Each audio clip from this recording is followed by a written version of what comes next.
Welcome, everybody, to Lifecast episode 39. I have not done an intro like this in forever. I'm looking back at the last time we did a podcast. It was on The Creator, episode 38. It was with Ross, who is back. What's up? I'm not seeing when that was released, so let me look that up real quick. Did you just click on it and see? I could have, but I don't want to lose where I was. It was on 11 months ago.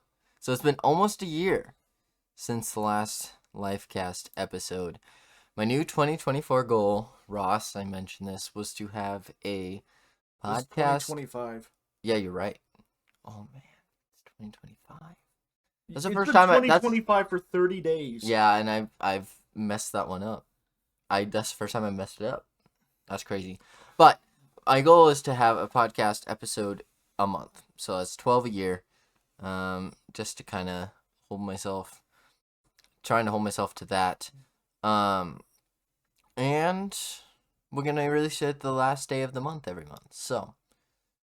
Probably because we're going to do it the last day of every month. Yeah, pretty much.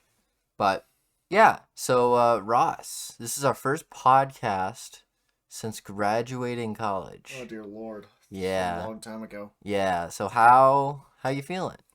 Pretty good. How's life been treating you since graduation? Pretty well. Got a job, been working full time, and been having a really good time with that. Obviously, we moved in together because we love each other very much. That's gonna be taken the very wrong way in about 20 years. That's why I said it. Yeah. And now we're here. Yep, we both got full-time jobs, moved into an apartment together, and we're vibing. Yeah. You can take vibing to mean whatever you want it to mean right there. That's true. That's interpreter's choice there, I guess. Mm-hmm. But it's loaded with a lot of subtext.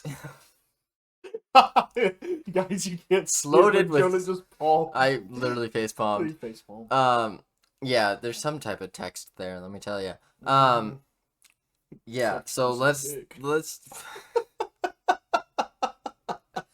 just hop right into it. All right, so there's several things I want to talk about today. I didn't bring my phone. This is a mistake. But the first thing I wanted to talk about was The Boys season. What are we on? Four?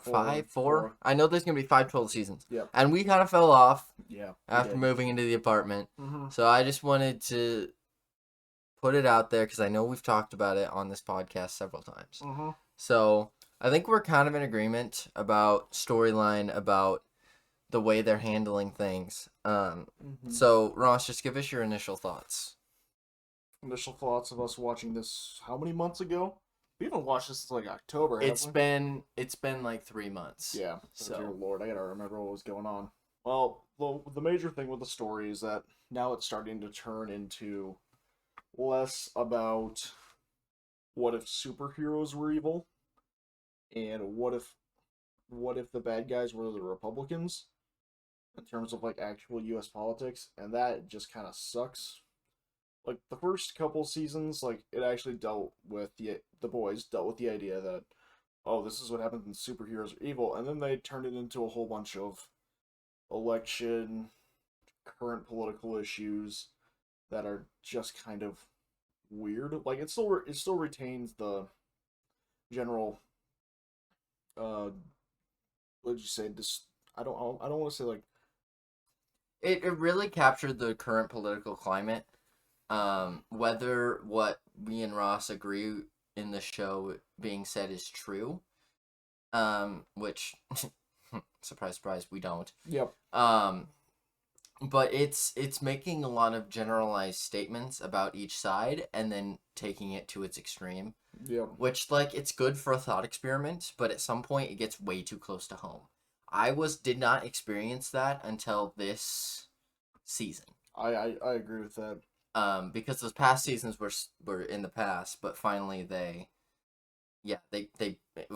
very, and like with all the Hollywood stuff and with Trump getting reelected and with all of that crap going on, you just know season 5 is just going to be jam packed with a bunch of more crap like this that hits too close to home. Yeah. So, um, I think we're on the same page of like, it's too much for us. But in the same breath, I'm gonna eventually finish it, and then I'll let everybody know what I think in the comments. But someone else at work that I work with watches the show, and he's like, "Yeah, it's gotten a lot more violent, and just like unapologetically violent, because it's always been violent." But there was at least like a plot line to the violence. Now it's just like exploding head here for no reason.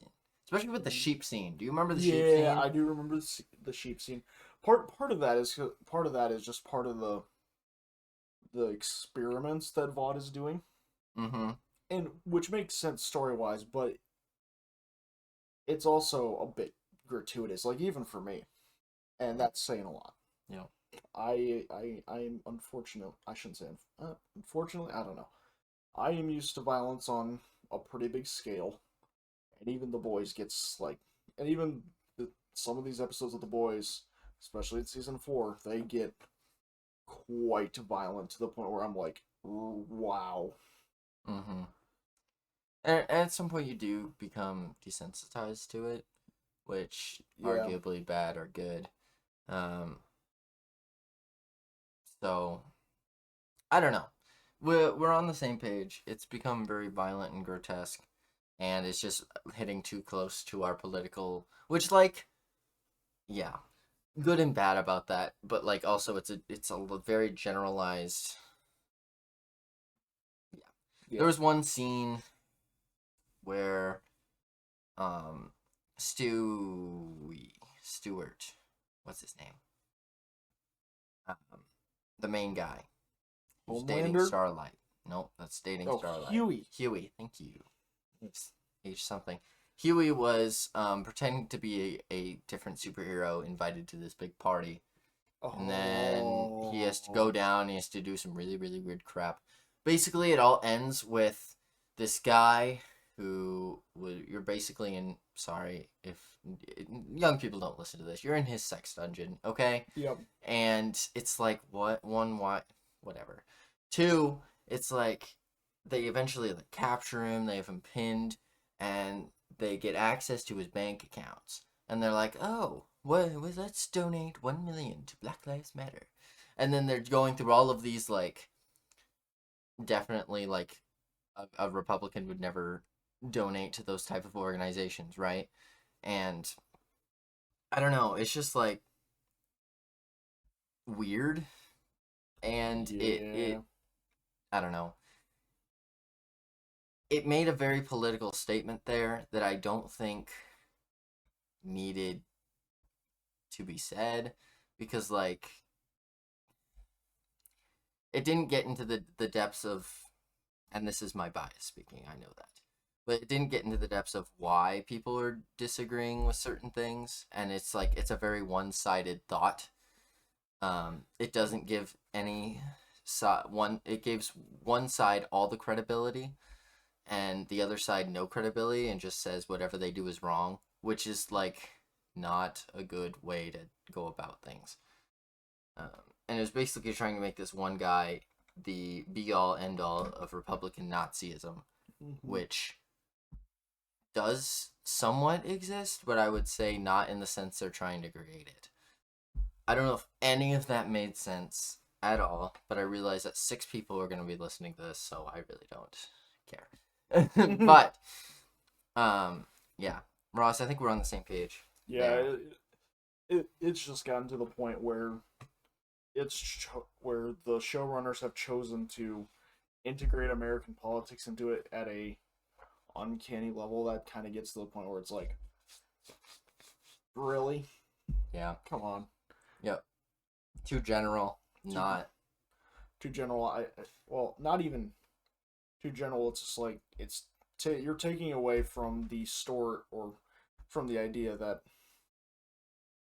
this is supposed to be how superheroes would act if they're evil, and instead you took that story and you wove it into American politics instead of being like, I want to create something new. And I saw something that the showrunners were 100% unapologetic about it. They're like, we don't care. This is something we want to do. This is something that that they think the show would be great with. It's just like I disagree with that, but at the end of the day, it's their show. They're making the rules on it, and there's not much we can do besides not watch it. But Yeah. Well, I'm gonna finish it eventually, and next month I'll get back to everybody and give my overview thoughts. Um, but as a general rule, I do respect that choice that the creators have.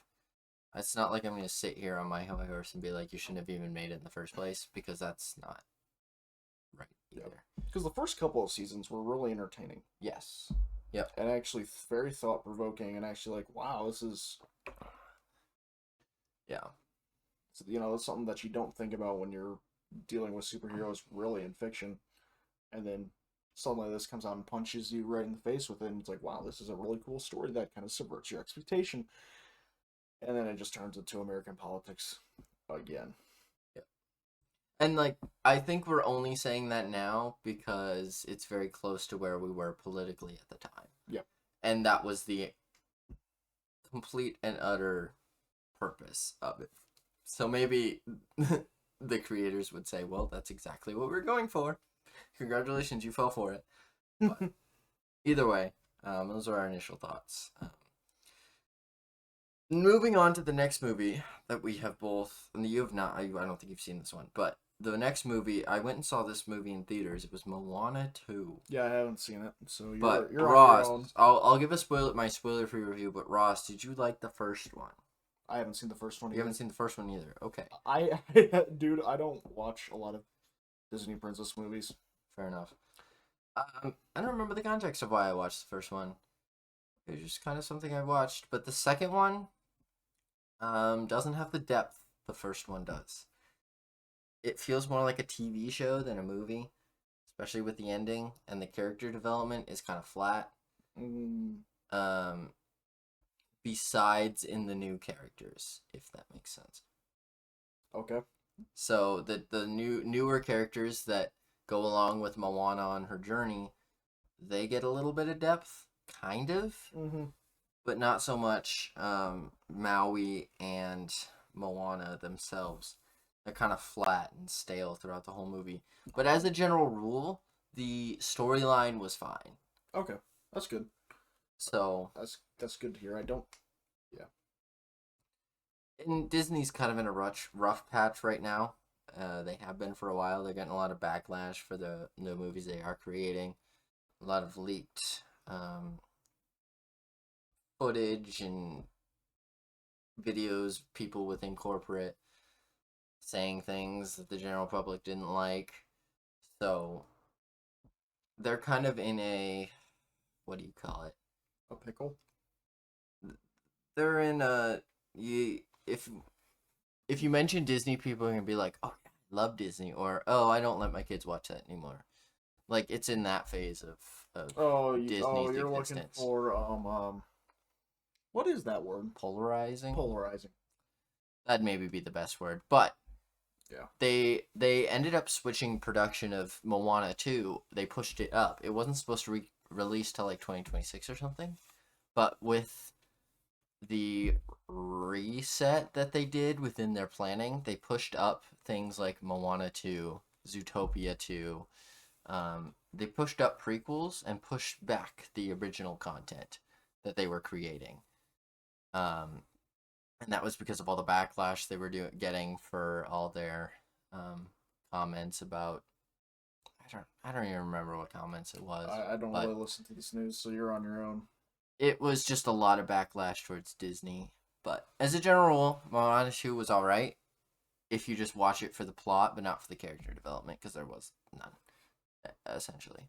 So, yeah, it'll be on Disney Plus pretty soon, I'm sure. I don't know the exact date, but go ahead and give that a watch and let me know what you think. The other movie I've watched recently was called Back in Action. Ross, have you heard of this one? Nope. So Back in Action, it's a new release from Netflix. It was the top streaming movie in the United States for a little bit there. It stars Jamie Foxx, Cameron Diaz, and basically they are spies, of which retired spies decided to have kids, and then the husband hid a key, and now the people who want that key found out that they were still alive, and so they think they know where the key is, so then it's just this whole thing where they have kids and they're back doing spy stuff. Currently on IMDb, it has a 5.9 review rate and a Metascore of 46, which is absolutely fair. There's several things in the movie. I'm gonna move into a little bit of spoilers here. There's some things about the movies, not to diss the kid actors, because I think they were the best part of the movie. But other than that, Cameron Diaz was fine. Jamie Foxx is fine. I like Jamie Foxx as a general rule. I think the stuff he does is funny. And that's kind of what this was. It was, is buddy cop the word? Not really, but it's an action comedy. So the situations that they are put in is like weird and funny, and that's kind of the point. But there were several things. Okay. If you're actual spies, you've got to make sure your spies are consistently spies throughout the whole film, and they act consistently like spies. There was a huge issue at the beginning of the movie. Someone shows up on their doorstep once a video leaks of them going and getting their daughter from a club. She's 16 and she got into a club with a fake ID. And then they go and get her from that club, but they end up beating up some people because they really, really, really wanted their daughter out of there. So they went and beat up some people, and then they brought her home and grounded her. But then their old CIA friend comes back, and he's like, yo, they're looking for the key, bro. And then he gets shot, just straight up executed, straight up on their front step. Wow. And what do these spies do? They step outside to go look at the body from where the sniper, straight in view of where the sniper just hit that guy. It made zero sense. You don't do that. If you have spies and you have instincts, you don't do that. And that instantly broke my immersion to the movie, and I was like, oh boy, that's the type of movie we're into. And that was within the first 20 minutes of the movie. Mm-hmm. The comedy was done all right. I wouldn't say it was like it had me rolling. There was one bit that I was like, oh my gosh, every time it popped up, I was like, gross, let's not be doing this. It was the mom of the girl spy. What's her name? I don't know. I just had it up. Emily. Emily's mom was dating this 20-year-old guy. 65-year-old and a 20-year-old dating each other, and they were like sexual with each other, and it was really weird. It's like it was funny the first time, but you didn't have to show me it 15 times because it lost its funny after once. You got desensitized. Yeah. But like, I don't know. It was an alright movie. I think it deserves to be the rating it's at. But if you're looking for a good movie that doesn't have a lot of plot that you can just half follow and talk to a friend, that's kind of what it is. Ross, how do you feel about spy movies as a general rule? Can't remember what the last spy movie I even watched was. James Bond.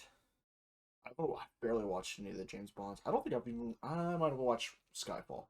I might have watched Skyfall. I don't remember when.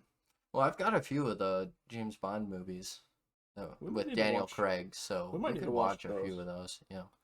Yeah. I mean, spy movies, cool.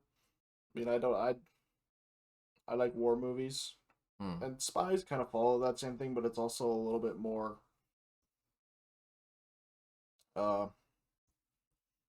Espionage is more of a war thing. Yeah. No.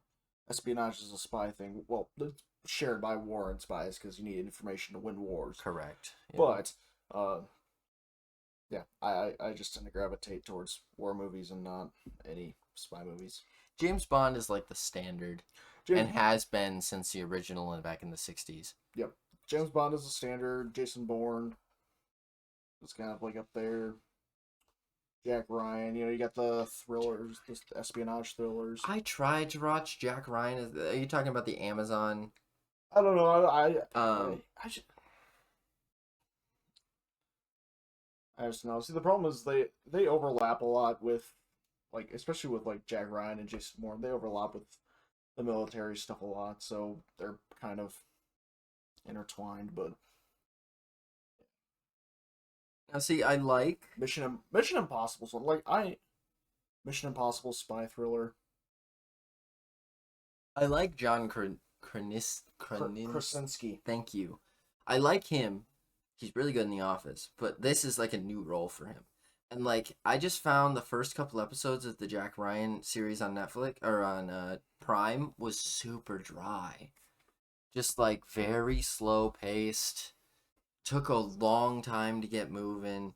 A lot of talking that you have to really be paying attention to get understand what's going on. Mm-hmm. I couldn't play Dark Souls, or I couldn't play Dark Souls 3 while watching Jack Ryan, and that's a red flag for me. Mm. I could watch Family Guy though, and play Dark Souls, and not have to worry about missing any plot. So like Jack Family Ryan's Guy has no plot. exactly. So Jack Ryan has to. You have to be paying attention, and I understand I'm setting a double standard for myself because I really liked Dune, but Dune was a theater experience more so than a show you watched on your own experience. So when you go to a theater experience, I'm more likely to pay attention than I am if I'm sitting at home on my TV where I can just scroll through my phone or go literally do anything else. Yep. So, with shows, I think they need more an exciting start, in my opinion, in order to keep people hooked. And I say that kind of begrudgingly because normally I like a slow burn, but to me you have to earn the slow burn. And the Jack Ryan didn't earn it. Now I should go back and try to watch it again sometime. But don't let me recommend you any books then. well, okay.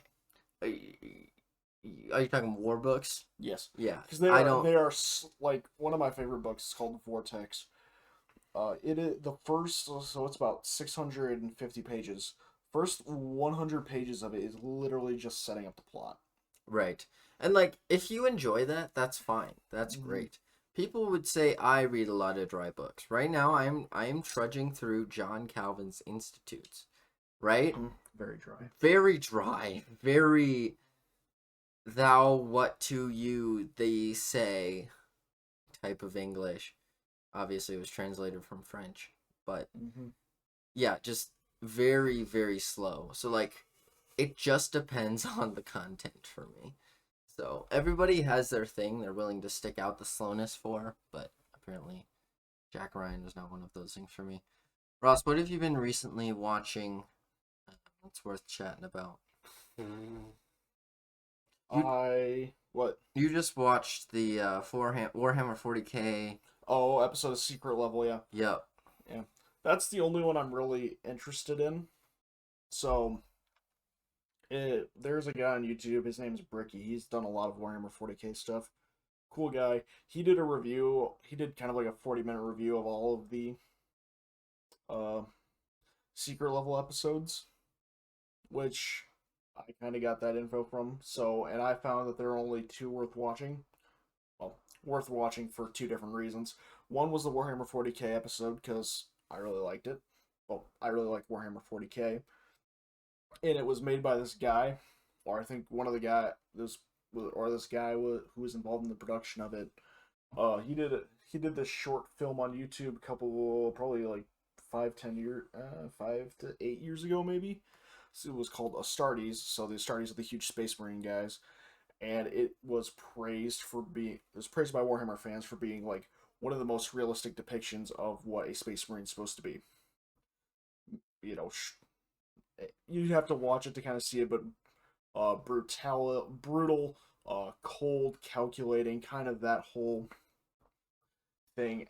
Actually acting like an invincible space warrior that you kind of are as a Space Marine, as compared to like some media where they're just kind of treated a little bit more as cannon fodder, which they aren't. But just if you understand 40K, the grand scale of that thing is just absolutely massive, and weapons and everything is just scaled up to gigantic levels of screw you, I have a bigger gun, basically.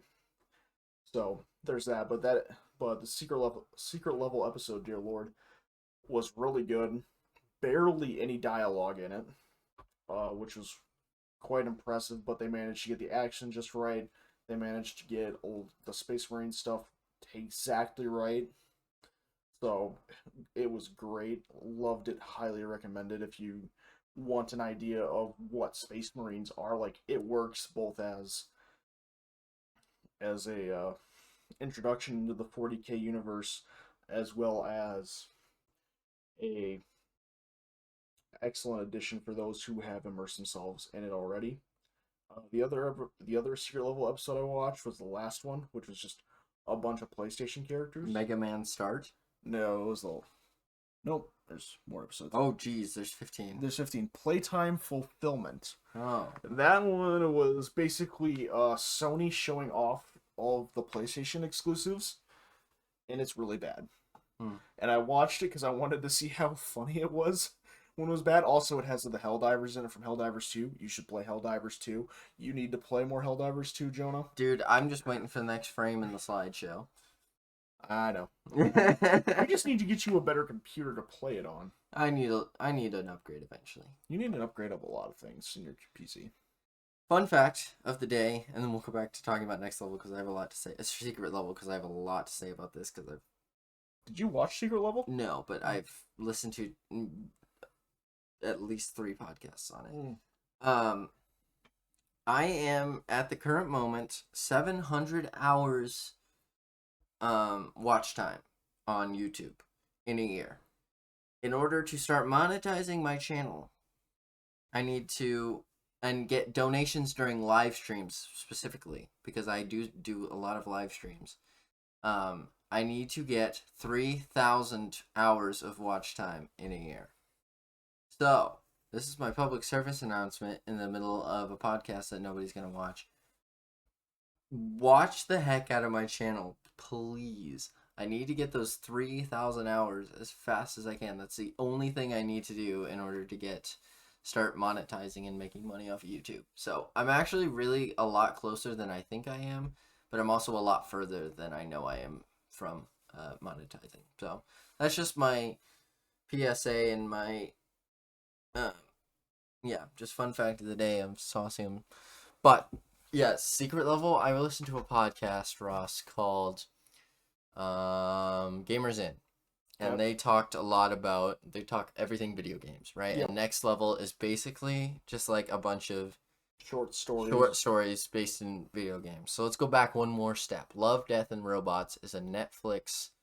Wait, which? Caitlin's logged into Netflix on. Yes, she is. We should watch Love, Death, and Robots because they have a few good episodes. Yes, they do have some really good episodes, and I've the episodes I watched besides the one that just was all boobs for some reason. Based. Was like it's highly recommended, and basically what Love, Death, and Robots is Netflix. Yeah, I said that weird.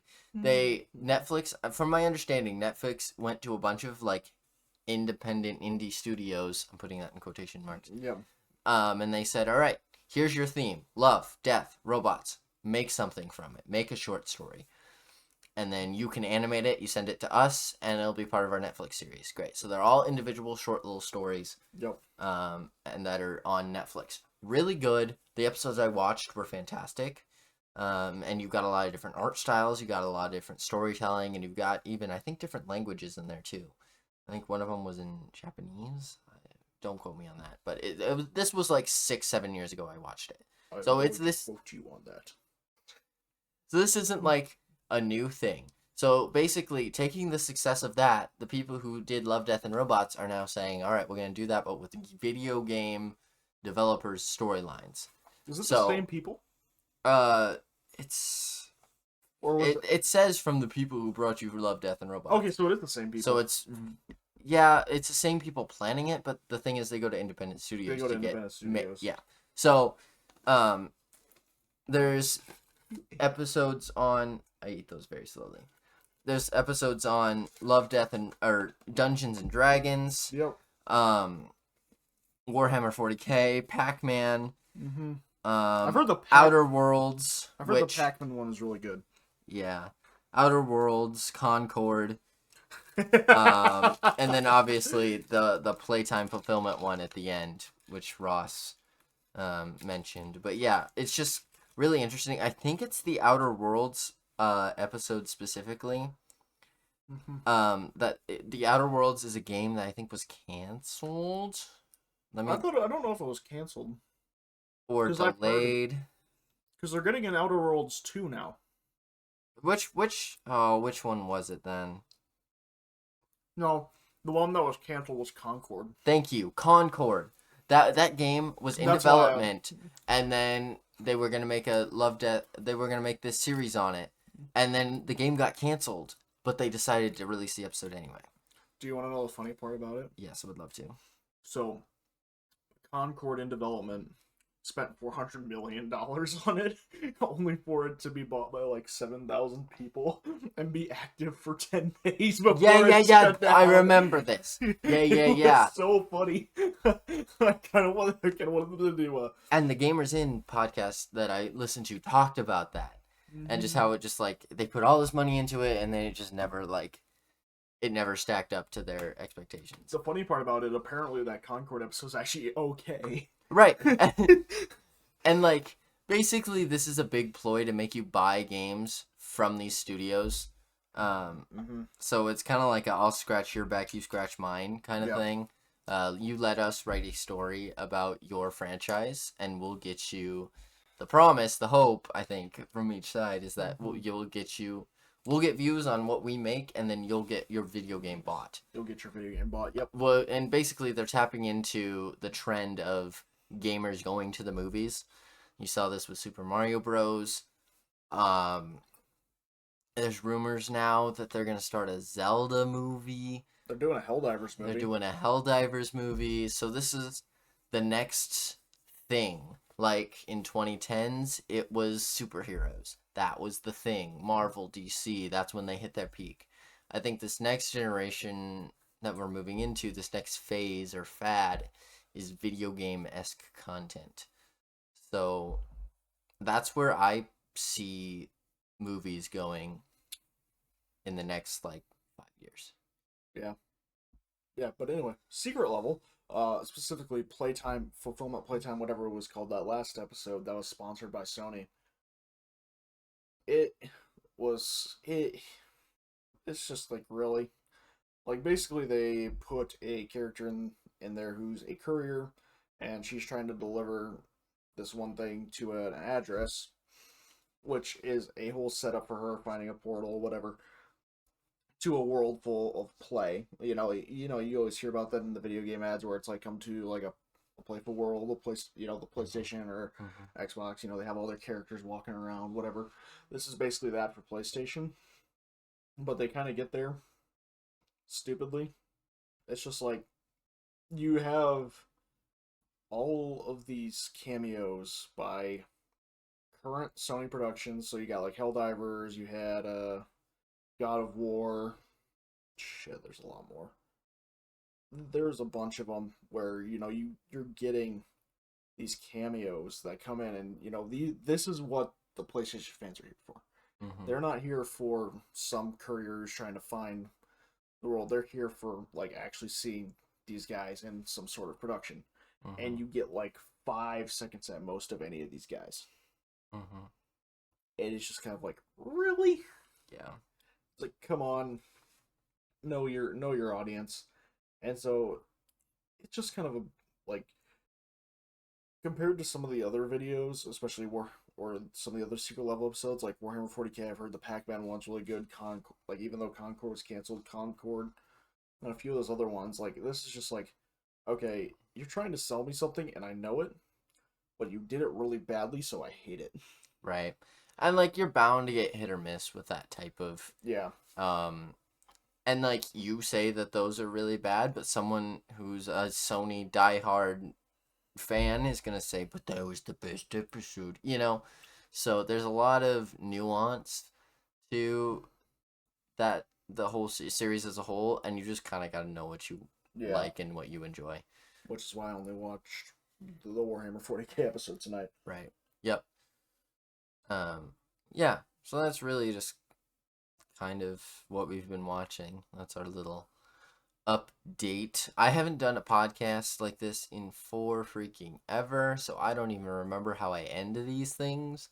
If I have like an ending thing. Normally I know we start with news. Minutes. I mean, if you look historically throughout our whole series of Lifecast, I think our longest one is our Five Nights at Freddy's episode. Yeah, it's an hour and 15 minutes. So it might be just as long if we do Five Nights at Freddy's 2. So, yeah. Thank you guys for. Hey, we should look at what movies are coming out next. Oh yeah. Let's do that as an ender here. See if we have see if we have anything that's interesting. Type Jonah. Okay, yeah, this is good. This is good stuff. So, the new Captain America Brave New World comes out really soon. We should go see that, but what we need to do is we actually need to go back and catch up a little bit. So there's a couple series. There's more than one. Yeah. There's Captain America and the Falcon and the Winter Soldier. Well, yeah, that's the important one. Mm-hmm. But there's like Loki season 2 I never finished. There's just a couple series on Disney Plus that I need to go back and catch up on in order to make sure I'm understanding what Brave New World's about. Mm-hmm. As a general rule, I'm kind of ready for that. I'm hoping that is good.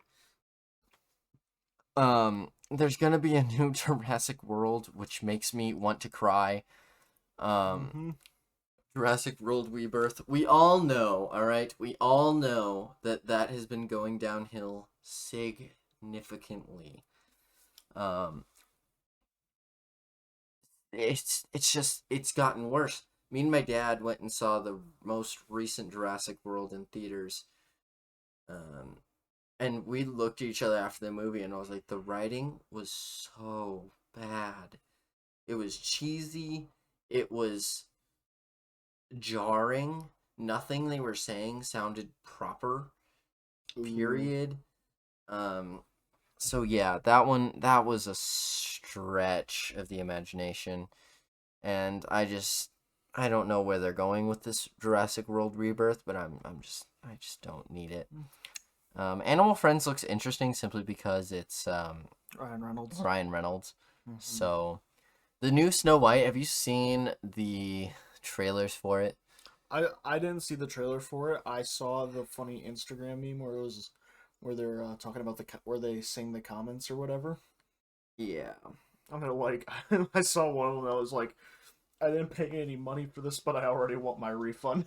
Yeah, it's just they look weird and nothing looks natural. It's not good. The other one, which I'm surprised I'm as sold into it as I am, Superman. So the new Superman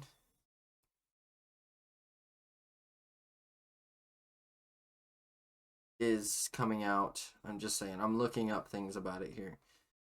So James Gunn is directing, and he helped write it, I think. Yes. Directing and writing the new Superman, and they're just starting over basically with Superman's storyline, which like that's fine, but like it's part of the chaos that is DC. So chaos reigns. Yeah, I'm kind of excited, kind of not.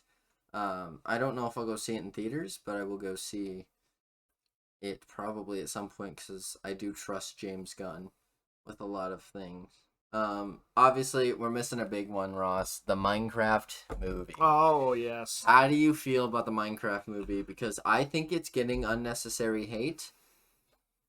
I don't really have an opinion on it. I mean, I'm just excited to go see it, and I'm gonna either laugh or I'm gonna. I just think it's gonna be interesting to see on the film. Yeah, Five Nights at Freddy 2 comes out sometimes this year. We don't have a specific date. I wouldn't be shocked if it kept getting pushed back, which I'd rather have it get pushed back than get pushed forward unnecessarily. It looks like, from what we've seen, it's literally Five Nights at Freddy 2. So that means it goes back in time. Maybe they'll be able to complete the 10-20 challenge. Yeah, maybe they will. God, piss me off, bro. But yeah, it looks like we got Toy Freddy, Toy Chica, and Toy Bonnie in this one. So that actually, sorry, I'm going to retract my statement. That doesn't mean it's going back in time. Something that, what's his face? I don't know. Oh, I love him too. The writer and maker of all the first 4 games did it himself. Scott Cawthorn, thank you. The thing that Scott is doing in these movies is simplifying the lore. Because when he made the first 2 or 3, he wasn't actually deeply thinking about the lore. At least the first one, he wasn't deeply thinking about the lore. So a lot of things just clash, and that's why Game Theory got 10 freaking years of content out of it, because there's so many crossing of and clashes of story that don't make sense, that everyone's trying to make sense of everything out of nothing, which go him. I'm so glad he is making millions of dollars out of this, because he absolutely deserves it, because he has a great series and franchise. But yeah, I mean, I'll go see it, and it will definitely be appearing on this podcast when that time comes. The other one, did you all go and see Wicked? I know we're going back in time, but apparently Wicked for Good is supposed to come out this year. That's part 2 of Wicked, the musical that came out recently. And everybody liked it. It's up for some Oscars. So everyone liked it. I didn't go see it. I didn't realize that there was really deep lore to the what's that original series? The Yellow Brick Road and all that. I didn't realize that was a huge thing. So, yeah. The other thing is Avatar 3, Fire and Ash. Avatar 1 was alright. I think it was overplayed because of it did a lot of good things with AI and CGI and all this other stuff. CGI at that time, not AI. But 2 was okay. 3, I just feel like it's going to be a step down. I'm not really super pumped about it. But I'll probably go see it. I'll probably go see it with you. So, just because I'm not excited for it doesn't mean I won't go see it. Because I'm willing to be proven wrong. So, what I'm probably going to go see in theaters this upcoming year, Avatar 3, Minecraft movie, Zootopia, if they really do release it in 2025, and Captain America Brave New World, and FNAF. Yep. Those are the 4 or 5, I don't know how many, I didn't count. Those are the 4 or 5 that I will probably end up going to see this year. Another thing I am trying to do is I'm trying to keep up with the potential Oscar nominees for the 2025 Oscar season. I know the 2024 one was just announced, but I'm going to try to keep up with all of that this year. So wish me luck, because that is at least 50 movies in a year. So, and some of them I don't even have, I won't even have access to. So, we'll see where that goes. I listened to a podcast, Little Gold Men by Vanity Fair. So, making another Tron movie? Yep, dang. Another Tron movie. I'm not into that series, so I'm not I don't really care either. I was just like, well, Tron. It's the name I haven't heard in a while. I am okay. This is. Jeez, I was like, what video just started playing? That was burping. The other one I'm kind of excited to see is Dogman. That one actually kind of funny. It's basically Captain America, or not Captain America, Captain Underpants. Yeah. But it's his other series. I never read the Dogman books, because that was kind of he did Captain Underpants. I read all of those, but then by the time Dogman came out, I was already out of that age where I didn't really want to go back and read stuff like that. But,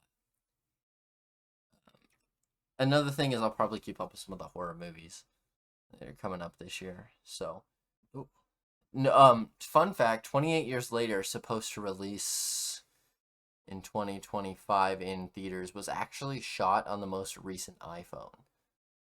Was that actually? Yep. Really? Yep. I did not know So that. that's what makes that movie stand out, and probably why it's not showing up really well on Google right now. Yep. But yeah, that's another one I'm interested in simply because kind of like um, everything everywhere all at once was edited in Premiere Pro instead of edited in Avid. That's what made that movie super interesting to me. 28 years later kind of has that same appeal. So, Bad Guys 2. Yes, that's also coming out soon. I haven't seen the first one, but the first one looks really good. So, I probably won't see that in theaters as well, but I will definitely interested. This one we might want to watch. Novocaine. Novocaine. Because this guy, this is Huey. Yeah, Jack that's Quaid. Huey. Yep, Jack. So I don't know, I might want to watch that one. We'll see. Let's see here. What else am I interested in? Let's see here. I kind of want to go see this Love Hurts movie. Have you been seeing the advert for it? I have. And it's only an hour and 23 minutes. It's only an hour and 23 minutes. I think Marshawn Lynch is in it. Like, I don't think that's a movie that's in theaters. I think that one's gonna be streamed. Oh yeah. With an hour and 23 minutes of runtime and the cast I'm looking at there, it definitely would be a stream, but I'd have to look that up. Yeah. They're making an F1 movie. Go over to the right here. What's this one? The Naked Gun. What's his name? What's that actor's name? Liam Neeson. Yeah. I always like Liam Neeson. Liam Neeson's a good actor. They're making another.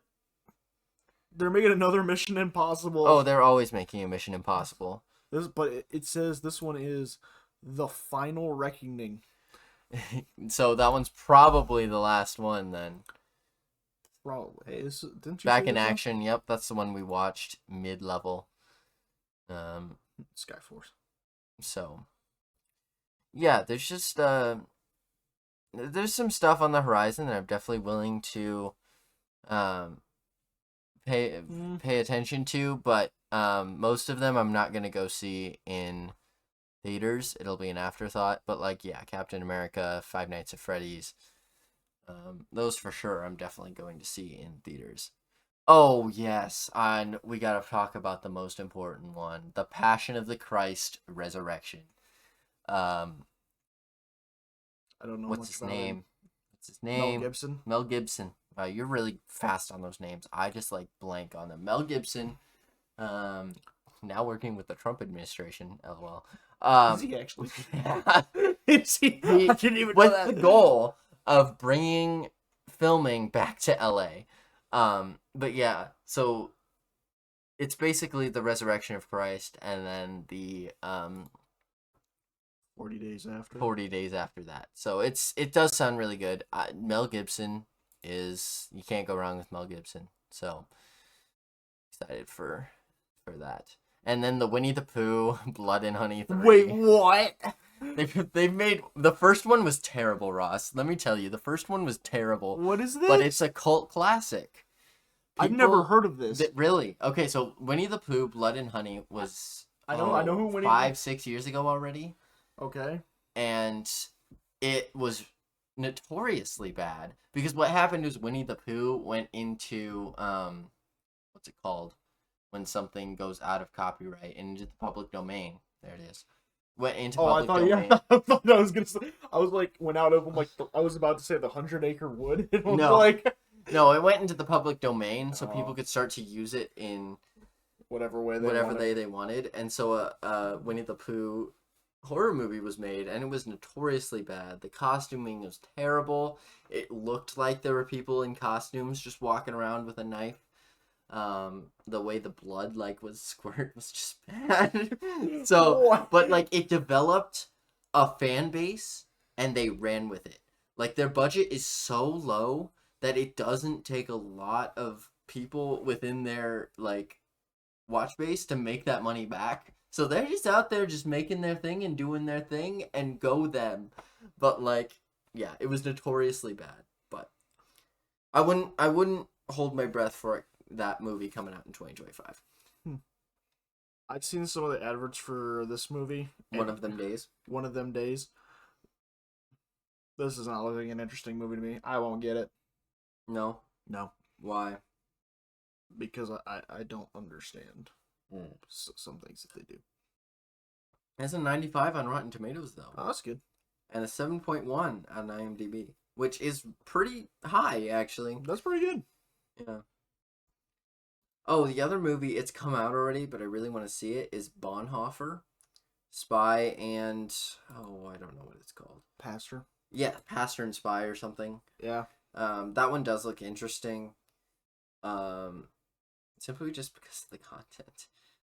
There's a Lilo and Stitch live action coming out pretty soon, too. I can't believe we almost missed that one. But yeah. That's coming out. A lot of people are excited about that because for a lot of people, Lilo and Stitch was that comfort movie.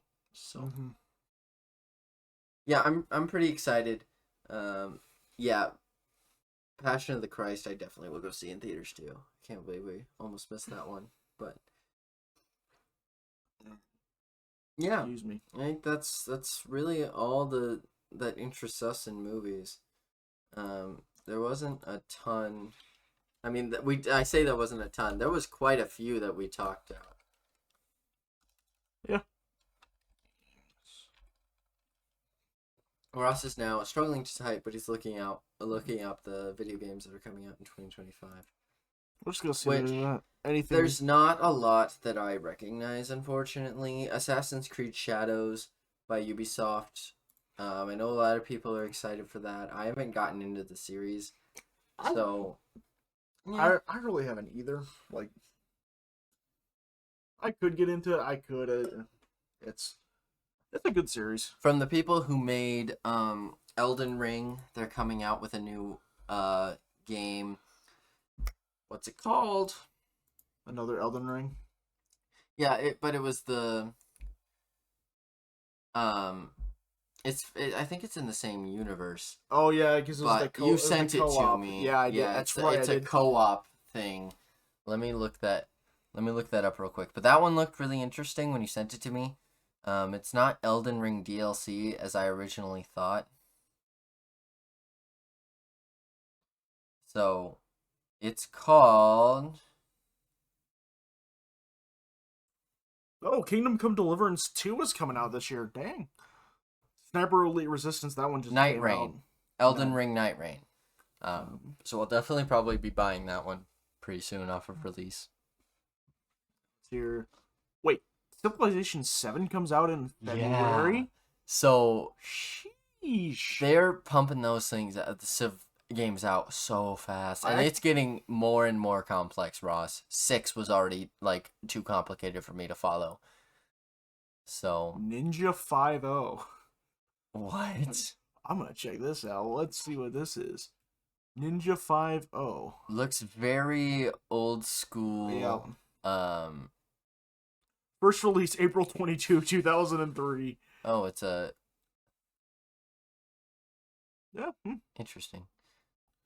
You have no news or videos for Ninja 5.0, sorry. It just looks like it's a port over. Yeah, probably. Game. Monster Hunter Wilds, James, I know you don't listen to this, but Monster Hunter Wilds, I know you're the Monster Hunter guy. He's probably got February 28th just bookmarked in his calendar. Oh, for sure. He's already got that game wish listed. Mm-hmm. For sure. I did see up there that Spider-Man 2 was coming out. So I'm kind of excited for that. Let's see here. Assassin's Creed Shadows. Tales of the Shire, a Lord of the Rings game. That could be interesting. Is that... Click on that one a second. Because I've always wanted a Souls-like game. That does not look like a Souls-like game. No, I think I did see this one where it's just like you run around as a hobbit. Yeah. I'm still waiting for the day where they make a Souls-like in that Tolkien universe. Because it deserves that. Because that's the vibe it gives off. Doom: The Dark Ages in May. That one's gonna be really interesting. That one's gonna be fun to watch people drool over. And then nothing really for the back end of the year because no one's announced anything for it. I think the biggest news though that's taking the world by storm right now is the announcement of the Switch 2. That's true.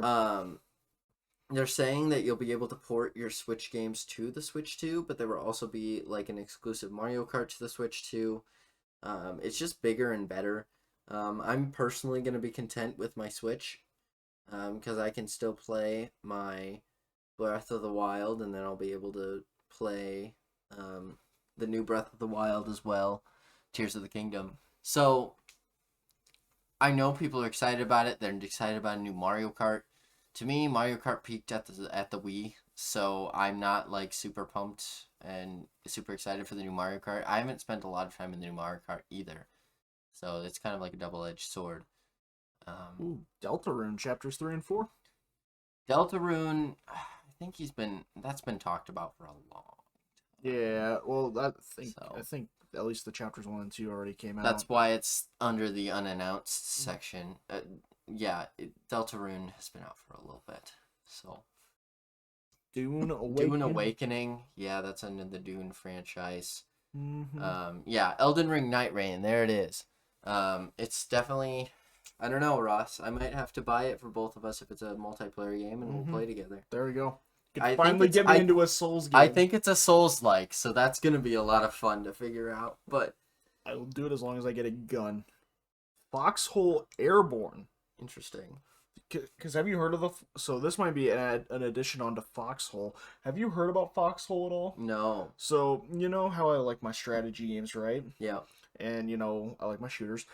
Well, this game basically combines those to where you basically have to do the entire... Where you are not only the soldiers in the war, whereas, you know, if you're like in... What game could I compare this to? So you know how I played Napoleon Total War, right? Yep. So Napoleon Total War, you have your soldiers, you can line them up, you can have them shoot. But I'm like the general controlling the battlefield. Foxhole takes that concept, but turns you into like one of a regular soldier. Like you can get like 100 people together.